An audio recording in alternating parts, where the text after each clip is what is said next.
Welcome to a very special Election Week episode, number 4 of Find the Helpers. The name of my podcast is based off of the famous Mr. Rogers quote, where he says his mother used to say to him, whenever there's terrible things happening or tragedy, always look to the helpers, the policemen, the firemen, the doctors. As long as there are helpers, you know that there is hope. And with that, I want to welcome two people today who've been helped by the person who I believe will be the next president of the United States of America. And together, I hope we can give the country a sense of what Vice President Biden has meant to us and why we should all be hopeful. Following my two guests, and the first one is Kristin Urquiza, and Kristin, sadly, this country fell in love with you because this country shouldn't know you. They shouldn't know me. We became known because of what happened to us. And what you said at the Democratic National Convention really rallied this country and woke this country up in ways that I have not seen on the issue of COVID. And so we thank you for being there at the convention, and I thank you for being here with us today. And Senator Dorgan, it's been a while since we've seen you, and I appreciate that you're here with us today. You're somebody who calls Vice President Biden, hopefully our next president, a friend. You served with him in the Senate. What I think people may not know is that you suffered the loss of your daughter. And I, as a parent, certainly understand what that was like. But as Americans, I think the three of us also understand what it was like to be helped by Joe Biden, because you were. And in fact, you've recently written about that. And so I look forward to speaking with you about that. And following my conversation with the two of you, I'll be having a conversation with Debbi and Corey Hixon. For those who have had a chance to see the video of them over the past week, this country has fallen in love with the Hixon family, and for good reasons. And so, you know what, with that, I think, Kristin, I want to start with you. Sure. And I just want to ask you to tell us your story. Sure. I think your opening was spot on. You and I are the type of people that we wish we weren't known. And the reason why I'm known is because I lost my dad to COVID on June 30th. Prior to him getting sick on June 11th, he was a spunky, full of life, hard to keep in one place, 65-year-old man who had lots of plans for his retirement. No known pre-existing conditions, but also a Trump supporter, someone who had been a lifelong Republican and believed what the president said when he said it, and also believed what the governor of Arizona, where he lived, said whenever we started to reopen the states.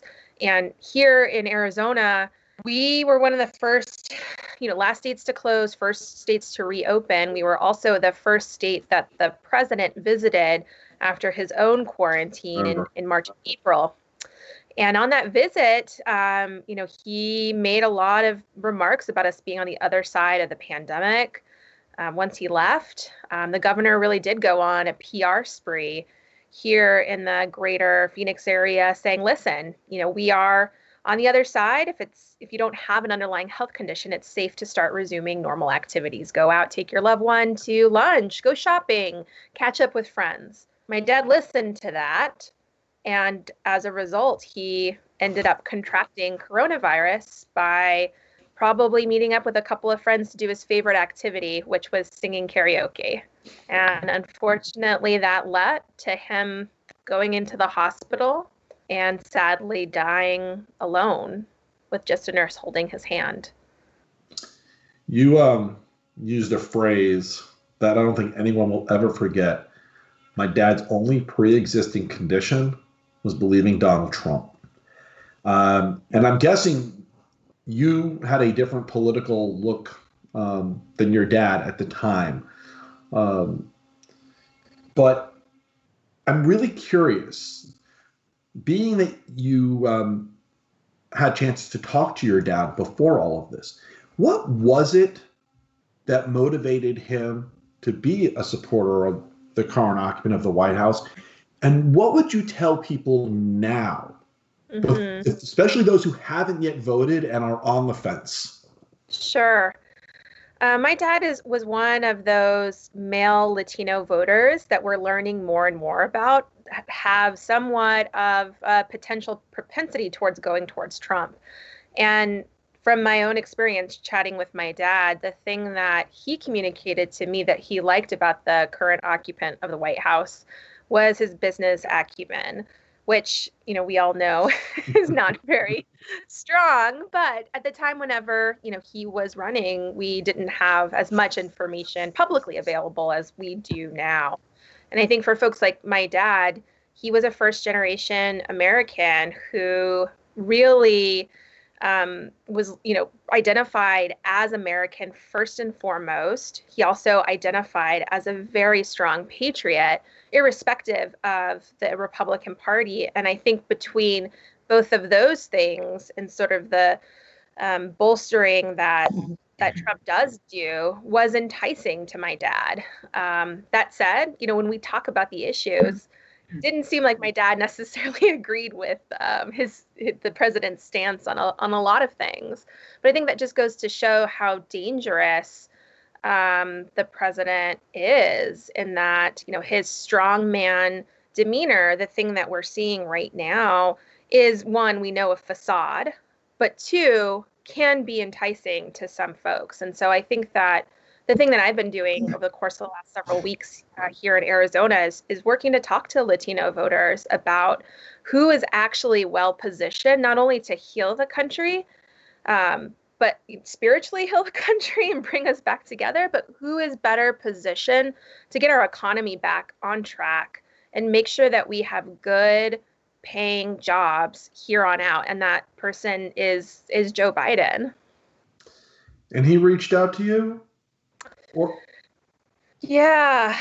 A couple weeks after my dad passed, when I had gotten a lot of media attention surrounding the obituary that I wrote, which was squarely putting the blame on the president and his enablers for their lack of pandemic response, I got a letter from Joe Biden himself that was the most touching communication I've ever received, which was not about his campaign or about his prospects for presidency.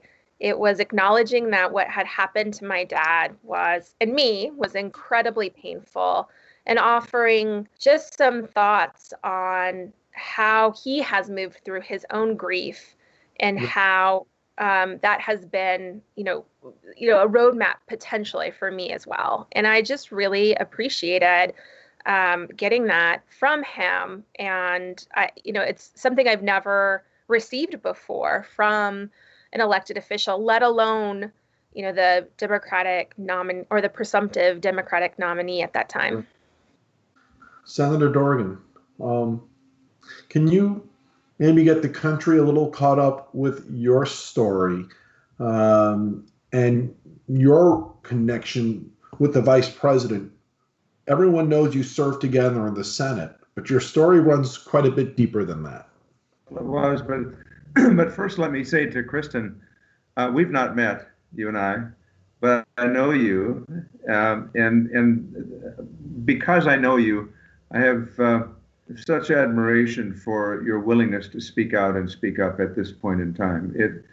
It breaks my heart to hear you say that your father died in a room alone with a nurse holding his hand. It just breaks my heart. And I know this goes on and on and on. So let me just, if I can, I want to just tell you a story, if I might, and then I'll talk about Joe Biden. Absolutely. I finished my 5th book, and it's out. It's called The Girl in the Photograph. It's about a young Native American girl. And in that book, I described Joseph Marshall, who was an Indian historian. He was speaking in Colorado, And a man in the audience in Colorado got up and he was waving his arms, very angry, and he said to Mr. Marshall, he said, you know, isn't all of this discussion you have about American Indians and so on, isn't that about your ancestors and my ancestors? Why do you think I'm to be accountable? And Joseph Marshall said to them, because you know the story. And when you know the story of an injustice, you have responsibilities. Right. And Kristin, that's you, because you know that story. But you have met all of those responsibilities and more on behalf of your father. So I just wanted to say that, because what you have done really touches my heart. And you know, I've watched you on television. We've not met, but I'm really pleased to see you now. I served with Joe Biden, and I know how you must have felt when you received that letter. I served with Joe for many, many years. I was in the U.S. House 12 years. I knew Joe then. Then I was elected to the Senate. I was in the Senate 18 years, and for 14 of those years, I served with Joe. In fact, Joe's desk in the U.S. Senate was right behind the desk I had for a good number of years, so I've had Joe in my ear for a long time. But let me tell you what happened to me, because it says so much about what this person is, this person, Joe Biden. So I'm serving in the Senate, you know, a public position, and my daughter died. My daughter went in for heart surgery, and it was supposed to have been very routine heart surgery.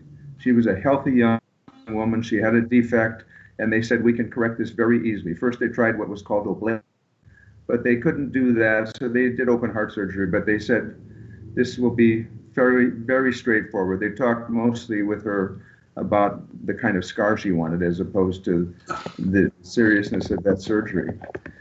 So Shelley went into surgery and didn't come out of surgery. And for 8 days we were in the hospital in intensive care, and eventually she died. And I was devastated beyond belief. Fred, you know, I mean, we all know what it's like to lose a loved one, lose a child. No one is. Daughter behind me, I do know.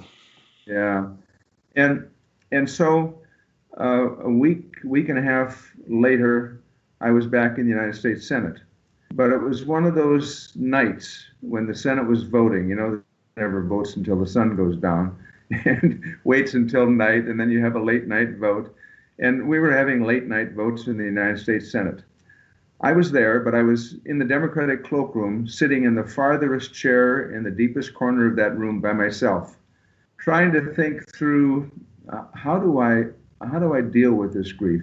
Should I be here? Should I continue in the Senate? Should I be a public? I mean, how do I deal with this? What do I do to overcome this unbelievable grief? And as I was sitting there that evening by myself, 9 or 10 o'clock, all of a sudden I felt a hand on my shoulder, and I looked next to me, and it was Joe Biden. And Joe had come over and sat down, and he knew exactly where I was and what I was doing and why. And he said to me, you know, I know exactly what you're feeling, Byron. He said, I felt that. I felt that in very significant ways in my life. And he said, your daughter is going to be a part of your heart forever. Her memory in your heart will exist forever. And began talking about religion and purpose of life and a wide range of things. And we talked for almost a half an hour. Joe just sat there and had his hand on my shoulder. We just talked. And you know, I went home that night and I thought, oh my God, it somehow, I mean, I'm still devastated. I still feel the grief, but I also understand I'm not alone. And I also understand that my daughter still lives in my heart forever and will. And Joe had a lot to do with being willing and able to come up to a person sitting in the corner by himself. He didn't have to do that, but it is so much about what he is. Yeah. Empathy, about reaching out to others, and who he somehow has this understanding of, because he's been through it. He's lost so much in his life with a highway accident and then brain surgery with his son who died. Uh, Joe is quite a remarkable human being. And the reason I wanted to when you ask if I would come on the show and tell that, it's hard for me to tell that story because I almost tear up when I do. But you know, we have had someone in the White House that has almost no empathy about anything. We now have a candidate who's about character and dignity and decency, but even more than that, who's about empathy. And Kristin, you know that yourself personally, and I do, and Fred, I know you do as well, and because you've been through the same experience. You know, I want to tell a quick story about him, and then I want to talk more about empathy, because, you know, 3 weeks after my daughter was killed, he called me, and I've said now over the past 2.5 years, nobody has given me advice that has actually helped me more to get through the past 2.5 years than Joe Biden. And it started in that initial phone call where we spent about 40 minutes on the phone. But a few weeks later, I met him at a private event. He wasn't running for anything at the time, and he was in Florida for a Beau Biden Foundation event. And he asked for myself and another Parkland parent to come, and he asked us to join him while at the event in a private room. Now, he had probably 250, 300 people waiting to hear him speak. So I figured we were going in there for 2 minutes. And he sat us down, and he's speaking to us. And after about 20 minutes, I said to him, "You have hundreds of people waiting to hear you speak. Don't you need to go?" And he just looked at both of us and he said, "This is more important." That's who Joe Biden is. And what amazes me, because in addition to talking to us about mission and purpose, he's sitting with two dads. We both lost our children. And he came prepared to talk to us about some really deep, important things that nobody else had even said to me. And it had to do with our family relationships, and specifically our relationships with our wives while going through grief. Nobody ever said to me we all grieve differently until Joe Biden did. A lot of people struggle, so you need to have a plan. You need to know how you and your wife are going to grieve differently but support one another, so that you don't end up as one of those statistics that makes this even worse. Nobody ever said that to me but Joe Biden, and he was right. And his ability to put myself and this other dad for 40 minutes above the 300 people waiting to hear him speak, to this day blows me away. And so I want to talk about empathy, and I want to bring it back to something you said, Kristin, about your dad, who died alone. We're now on course for by election day to be close to 200. What is the number we're at now? 250,000 dead Americans.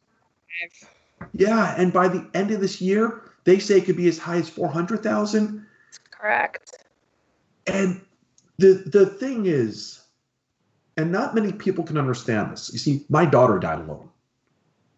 I, as a father, worry every day.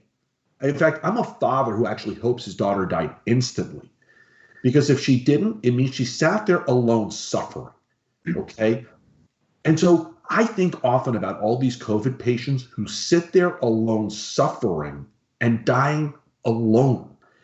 And then I watch this guy who's there now playing games with the memories of our loved ones as if they don't matter. But you know, that's the thing. Joe Biden does understand what the American families are going through. He will have the empathy and the compassion to recognize this is not only hundreds of thousands of Americans dying, but dying in a way that is different, not surrounded by loved ones, not, you know, when my brother passed away of cancer related to 9/11, 4 months before my daughter was killed, it was surrounded by family. We were all there comforting him. That's not what happens in COVID. And this country is going through pain. And so I want to hear more about how important empathy is for the next president, because there's this trauma on this country that we're going to need to be able to go forward from. And maybe, Kristin, first from you. Yeah, thanks for bringing that up, Fred. And that's something I've been thinking a lot about, because it is the lives lost, but it's also the people left behind and the families left behind. And the now more than 8 million people who are survivors of COVID, and what they will need going forward, and the support both from their families but also from the government to ensure that their road to recovery is prioritized. And what I can say from my own experience is you're absolutely right. We are suffering. There is so much pain and suffering around us. And even for folks who have been lucky enough to dodge COVID, we're all living through a global pandemic, along with this incredibly decisive political system that's been upheld by, the Trump administration. And I think that in order to really build back better, we need an empathetic leader who understands that this is impacting people in a myriad of ways. One of the things that has brought me a ton of hope during this time is seeing how Vice President Biden interacts with everyday people. And the people that he surrounds himself by as well have been incredibly caring and supportive to me as I've gone along in my campaigning efforts. We haven't, for the last 4 years, been identified as human beings, as people first, who have lives and whose livelihoods, all that matters. And I think that when it comes to COVID in particular, we are going to be reeling from this for not just the next year or two, but probably for the next decade. And to be able to have Joe Biden in the White House setting together a plan that creates the containers for folks to heal, that is going to enable us to continue to march forward as the country that I know that we can be, or at least the country that my dad raised me to believe in and to be so proud to be part of. Yeah. Senator Dorgan, empathetic leadership. You served in the Senate. Clearly, the Senate is lacking anything remotely resembling empathetic leadership right now. But it's not just about the presidency. It is about what's happening in the Senate. Can you talk a little bit about that? Yeah, well, I served with Mitch McConnell for 18 years as well. I watch him now, and I watch Lindsey Graham. This is not the Lindsey Graham I know. It just isn't. In fact, my first book, Lindsey did a little book teaser on the back jacket. You were bipartisan back then, right? Right. Republicans. But this is not the Lindsey Graham I know either. Donald Trump has, in my judgment, completely eclipsed everything with the consent of Mitch McConnell. Nancy Pelosi's passed a legislation. All of it is in the McConnell prison. None of it is brought to the floor of the Senate. It goes to the Senate, and that's it. It's dead. And so I feel badly that it doesn't work in the Senate. It's become unbelievably intensely partisan. Democrats and Republicans feel like they can't work together, because if they do, on this question of the people that raise the issue, are you a compromiser, or do you stand for your beliefs and will not move a muscle? We had a lot of people go to their constituents and say, listen, when I come back here, you can challenge me, but I'll tell you this: I will never ever compromise. I will stand by my beliefs. I'll never compromise. And so they didn't. So now there's no lubrication of compromise, which is the way you pass legislation. So I'm very concerned about it. And much of it is now just Donald Trump. He's completely taken over the Republican Party. He's taken over the Senate. He's been given free rein by Mitch McConnell, who doesn't seem to care much about what is fair and what's reasonable. And with respect to Donald Trump, there is no leadership at all. Most of it is dishonest. He lies. He is concerned and interested only in himself, only in himself. So, as Kristin said, we face this devastating pandemic, and we have the most terrible leadership that we've had probably in a couple hundred years. It's unbelievable to me what has happened to our country. And I think a lot about, what does it mean to be an American? What does it mean for us to be an American? What are our responsibilities? If I a quick moment, we had the 200th birthday of the writing of the U.S. Constitution, and it was written by 55 white men, right? 55 white middle-aged men. They wrote the Constitution of the United States. So at the 200th birthday, I was one who was chosen to go back into that little room in Philadelphia. We had men, women, minorities, right? And so I was one of the 55. I went and sat in that room, and oh my God, I thought, George Washington's chair is still there at the front end of the room, and with a sun on the back of that chair, a little, sun decal, and the question is the sun rising or falling? I guess it's rising, but it made me think: what does it mean now to be an American? What are our responsibilities? Because the fact is, we the people, we are given the opportunity to cast a vote, and that's the power to choose your own government. That's the ultimate power, and that's what people, I think, next Tuesday are going to say to Washington, D.C. This power is ours. We will, as Americans, use that power the right way. That is a perfect segue into actually my final question for both of you, because I completely agree with that. I say all the time, we Americans for too long now have done a terrible job of voting. And what I mean by that is not enough of us have voted.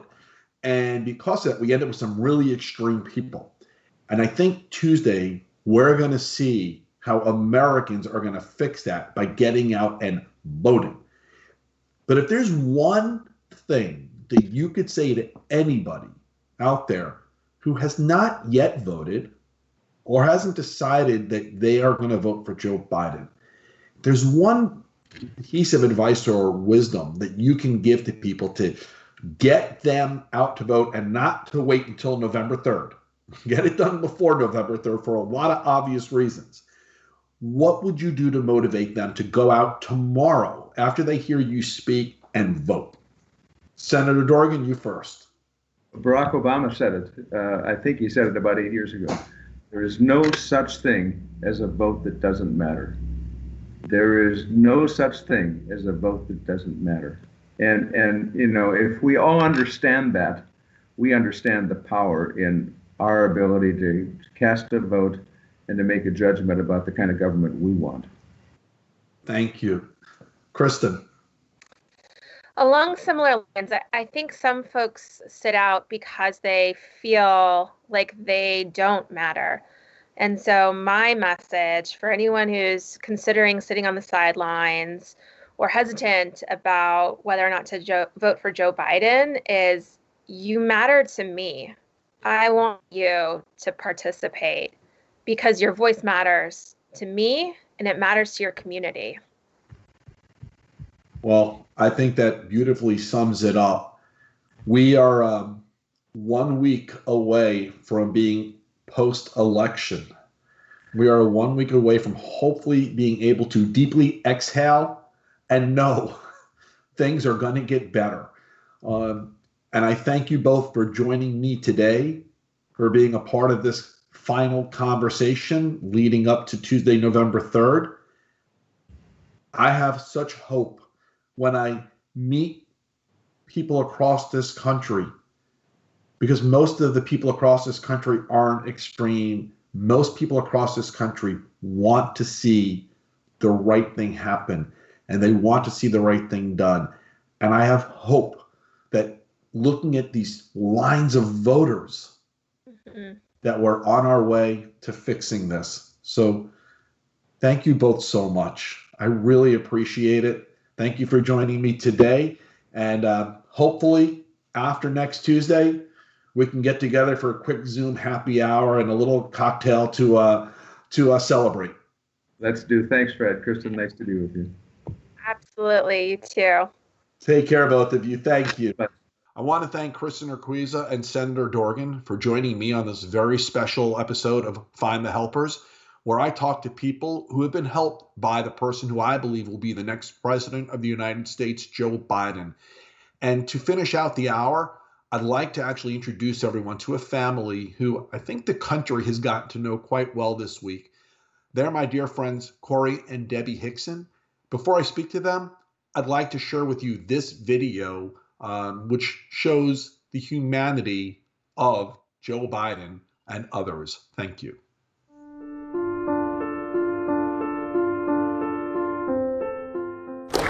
We're the parents. Yeah.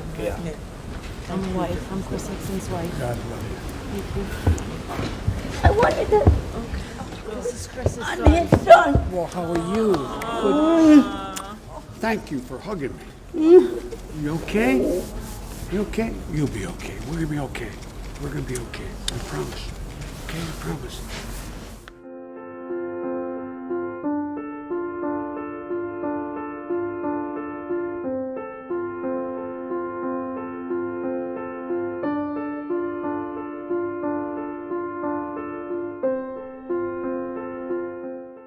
We're gonna be okay. I promise. Okay, I promise. Your comments this week and those of our president have been pathetically weak.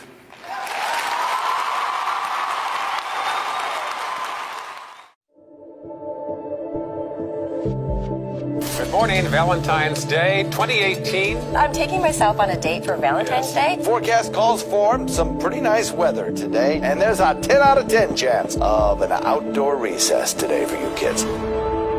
Other than the fact that it was Valentine's Day, it was a completely normal day. The kids were running late, my dogs were being annoying, and I was busy rushing my kids. Breaking news. News of a school shooting in South Florida. 911, what is your emergency? It's being shot up. Just after 2 o'clock, my son calls me and he says, "Dad." I'm like, "What?" "There's a shooter at my school. I'm hearing gunshots and I can't find Jamie." And the crazy thing is the gunshots he was hearing, they are the ones that were killing his sister. In the days that followed, I kind of went under the radar until the night of the CNN town hall, which was my first time out of the house in days. I took on Senator Rubio that night. Your comments this week and those of our president have been pathetically weak. I wake up the morning of February 18th, the day we're supposed to bury her. And what do I wake up to? The presidential tweet that blamed my daughter's murder on the Russia investigation. I was furious. It was sometime in that period of those immediate couple of days where Vice President Biden, we spoke. I think we may have been on the phone for, it's got to be close to an hour. He wanted to know a little bit about me, about my family, how everybody was doing.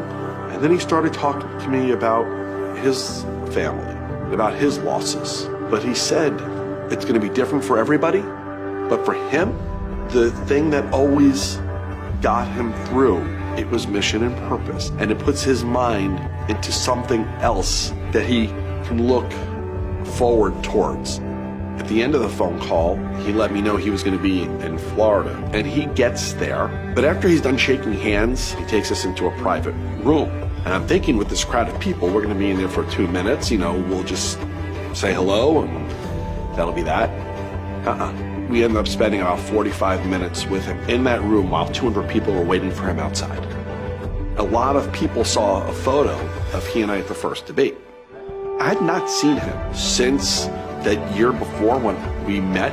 The compassion and empathy that he had was about the fact that we both share loss, but I also know he understood the nature of the violence that led to my loss. He said things to me on that phone call that have formed the foundation of what I do today. It sort of set me off on this trajectory, and I haven't shut up since, and I'm not going to. I have a dream of being a part of solving this gun violence problem we have in our country.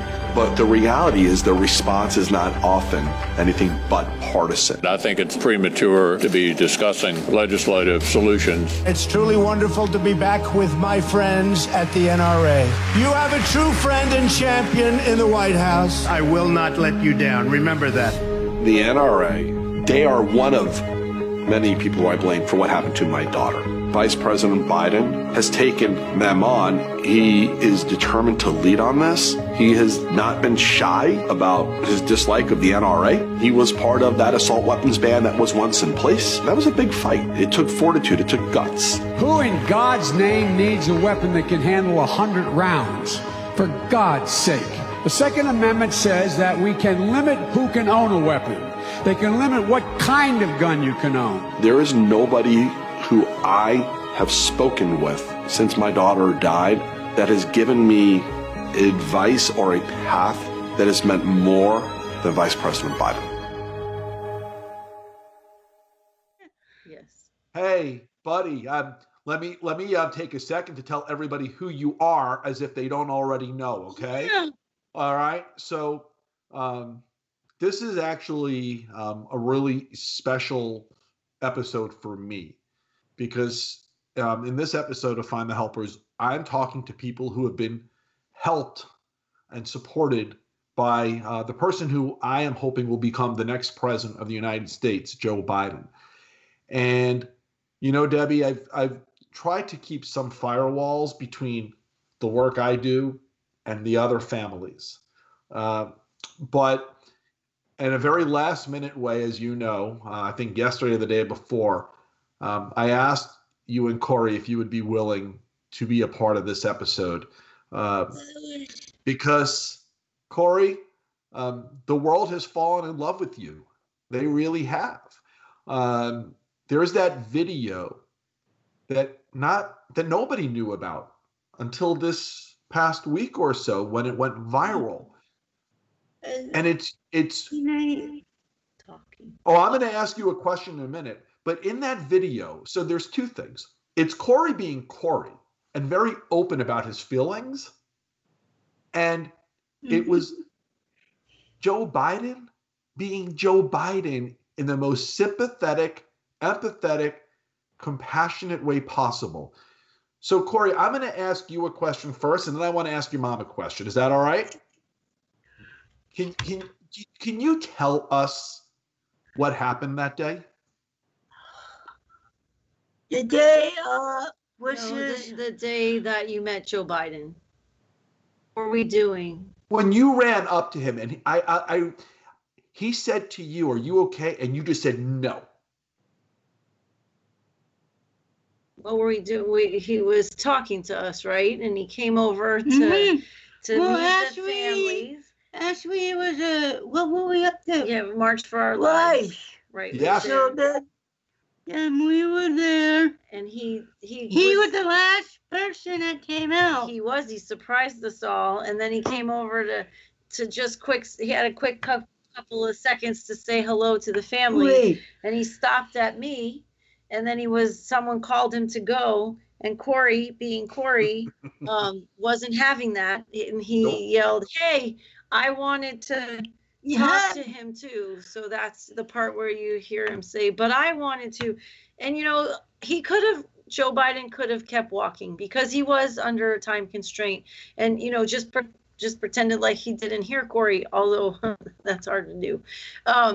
But he didn't, he turned around and said, "Oh," and Corey ran right up to him, and he wasn't. That being in a hurry kind of melted away, and he stood there. You saw a few seconds, but it went on for a minute or two where he really tells him what has happened in his life and how much he, can sympathize and empathize, as you said, with our situation. And then he talked to me for a minute or two as well. And, it's just amazing to see someone see that you're in pain.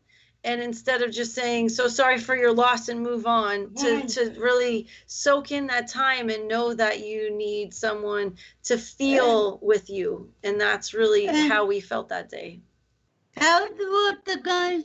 Can I mention it? What? That's what the guy said yesterday. When we went back to him, I should have started with this. Yeah. Well, I should have started with this. Listen, what's amazing, he wasn't at the time running for anything. No. And a few weeks after that was also when I went to meet with him, with Max, actually. And Max and I figured, because he pulled us into a private room, we figured we're going to have a minute with him. Because he had a few hundred people waiting to hear him speak for Beau Biden's foundation. And he kept talking to us. And after about 20 minutes, I said to him, don't you have like a whole room full of people waiting to hear you speak? And he just said, this is more important. And he stayed with us for about another 20 minutes, talking to us and helping us at a time in our lives. Listen, Debbie and Corey, you know what we were all going through back then, at a time in our lives when we desperately need it. Now, I think everyone probably knows our story, but February 14th, Corey, you lost your dad that day, and I lost Jamie that day, and you lost your husband. And because of that, we've all gone forward doing things to, I would say, change the world, change the country, make it better for the younger people like Corey or my son Jesse, because they deserve to grow up in a place where gun violence isn't something we have to worry about, and where decency and civility amongst people is the norm. Debbie, for you, that meant running for office. Tell them what you're doing. So You sound good with the guy yesterday. Yes. What are you doing out there?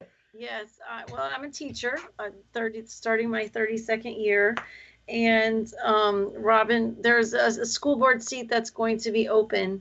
And, sometimes, as you just mentioned, this is not the path that any of us really saw ourselves ever being on. And running for office was never in my wheelhouse. But it just feels right. It feels right to be running for an office that's countywide. I could have waited and run for a district seat, which would be way easier. Trust me. Our county has 32 cities in it, right? Over 1 million voters. And, but I feel Chris moving me in this direction. I often feel like we're running together.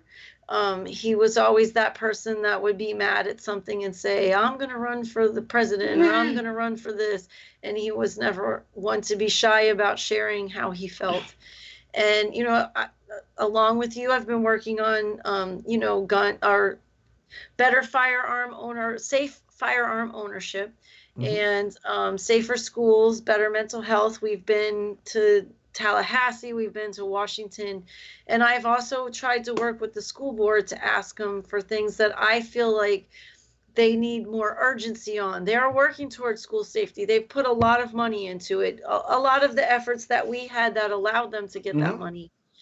But working in the system, I see how slow it is. I actually came across an email from Donna Korn in March of 2019. Here we are almost at the end of 2020, and I've been asking for a code red handbook, something that we can give to not just the teachers, but the custodians, the cafeteria workers, the secretaries, so that if something were to happen, not just even a code red, what if there's bad weather, what if there's a fire, what if there's an explosion, there are all kinds of safety things.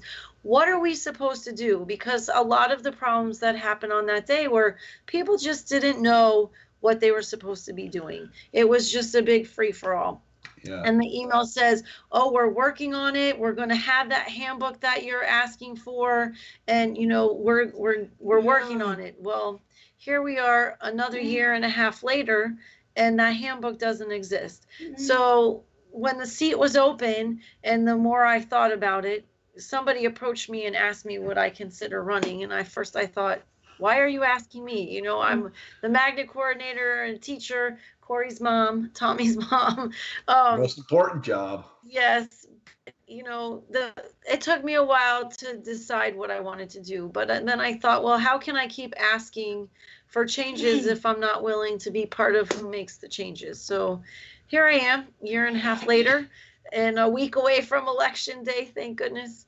And just really, people have think there are different reasons that I'm running, but I really just want to make a positive impact. I want to bring what I know as a teacher is missing in our school system in terms of safety and mental health and valuing teachers. And so here I am, hoping that I am victorious in a week. So Corey, when the election is over, what's the first thing that you and your mom want to do to celebrate? Sleep in. All right. Corey would like a whole day where his mom is not on the computer or the phone. I don't blame him. Right. Can I ask you a question? Corey, what kinds are you helping your mom out a lot every day? I guess the other day she didn't have to work on Saturday. No, you did work on Saturday, but you got to come home early. Early. Yeah, there's never a day I haven't worked. We're going to the parade. You want to come? I'm going to the parade. He likes doing the parades with me.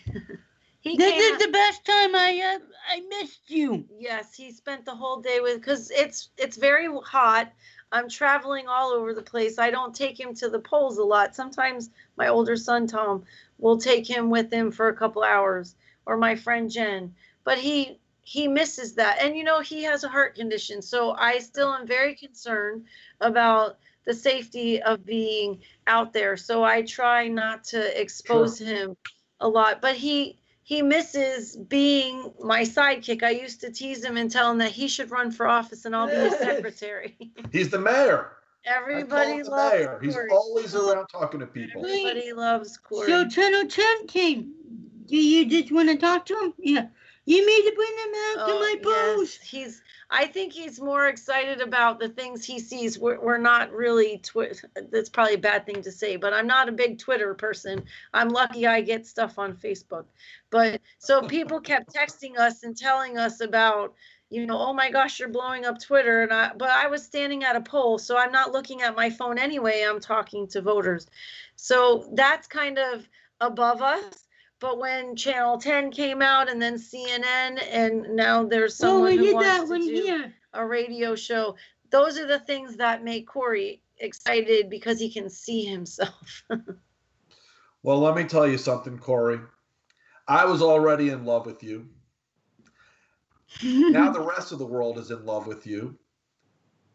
Listen, the reality is, Debbie, we should never know each other, but we do. And we share a bond that is unbreakable.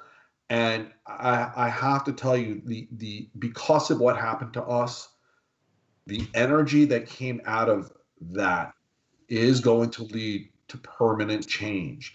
And watching you dedicate yourself to this inspires me, looking at the way the person who I'm confident will be our next president reacts to people, to human beings in such a human way, gives me hope. And so, with that, I'm going to ask Corey a question that I saw someone else ask him. Corey, what's the most important thing that people can do this week that you've already done? Voted. Put your You betcha. Everyone needs to get out and vote. Vote. Your vote is your voice. It is your voice. Yes. Joseph was saying today, the next Tuesday. Mm-hmm. Next Tuesday is election day. That's right. That was part of his thing. Oh, okay. Get out there. Get out. Yeah, out there. Get out and vote. Democracy in action, and we are going to fix this. So. Listen, I love you both. I promised this wasn't going to be super long. Corey, is there anything else you want to tell people? No. Well, I'll tell you what. When I see you again after the election, and in a socially distant way, we're all going to get together and we're going to celebrate. All right? So let's hope so. Keep our fingers crossed. And like I said, I think my favorite part of that video is that, and what I think why people are responding so much to it is it's just raw and simple and pure emotion. There was nothing political about that. It really was just about someone comforting Corey in a time that he clearly needed it. And that really, I think, is, regardless of what side you're on or who it, if you just look at really what happened on that day, it was just such a kind gesture, and we need more of that in our world. Like I said, it was Corey being Corey, and it was Biden being Biden. And listen, not everybody would react the way he did, but he did react that way because that is who he is. That is the difference, that this country needs now. And I couldn't be prouder or happier than I am now that it's Corey who, in the final closing days of this campaign, has given America a chance to see that. And thank you for making sure it was shared, because it was pretty unbelievable. So a few more days, Deb. A few more days. One more week. One way or the other. We're done in a week. So that's a good thing. Corey, you keep being you, and you keep making sure people know that it's okay to be loving and decent and a human being. And together we're going to be all right.